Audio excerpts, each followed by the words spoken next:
أحمد يا حبيبي يا حبيبي سلام عليك سلام عليك. Seperti hadis yang masyhur, dari hadis ini banyak diambil faidah.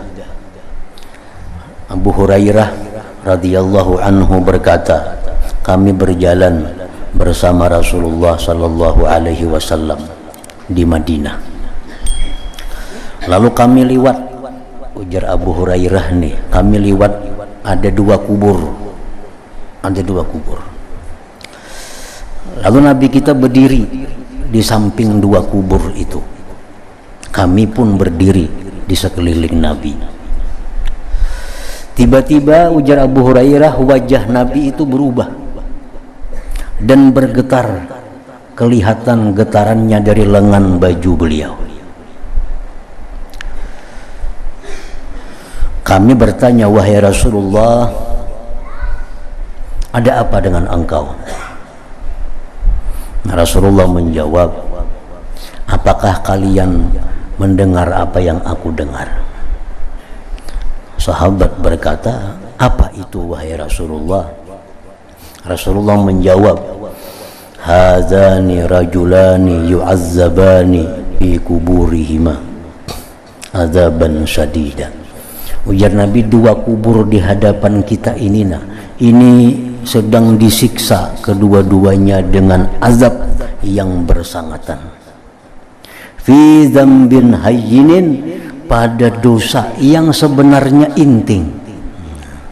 Inting itu artinya bukan inting dosanya, inting dijauhi, mudah menjauhinya karena terlalu sulit. Artinya setiap orang tuh awalnya menjauhi dosa itu. Nah, ini orang disiksa kedua-duanya ini karena dia melakukan satu dosa yang mudah. Mudah. Sahabat berkata, apa itu dosa wahai Rasulullah?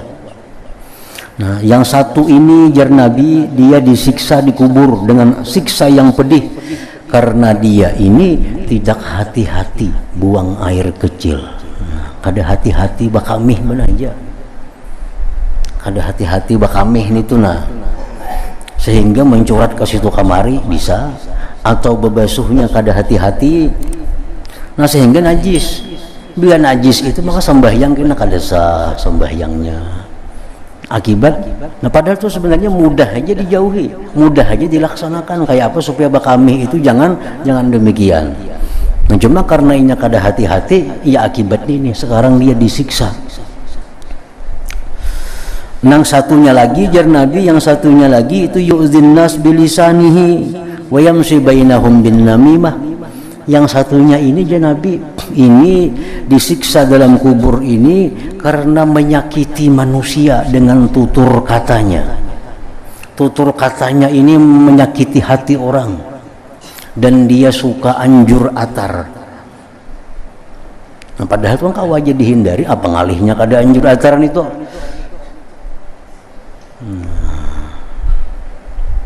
Nah, ini sahabat yang di sekeliling Nabi kada mendengar, kada melihat bahwa dua kubur yang di hadapan mereka ini sedang mengalami siksa yang bersangatan. Tapi Nabi karena ketajaman mata hati beliau bersih dari tutupan, dari hijab, sehingga mata hati itu yang melihat.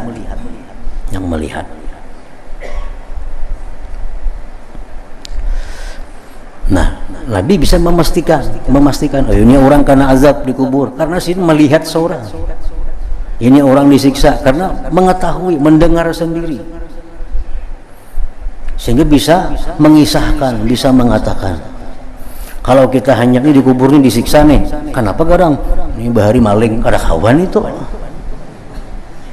Kada boleh kita memutuskan itu. Ini di kubur ini disiksa nih, karena nyaka 7 berjudi dulu, kada kawan. Kecuali kita melihat ini sedang mengalami siksa, nah hanya kita bisa memutuskan.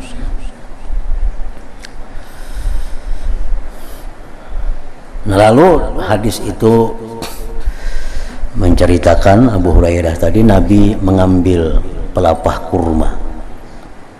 kurma sidin belah dua, satu diletakkan di kubur yang satu pelepah dikubur yang satunya.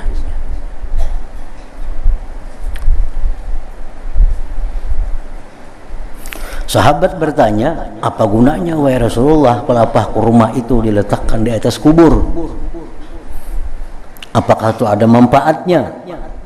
Naam ya, jar Nabi. Yukhaffafu anhuma ma dama ratsabatain. Ini orang dikubur akan diringankan azabnya selama pelepah kurma ini masih basah. Selama pelepah kurma itu masih basah.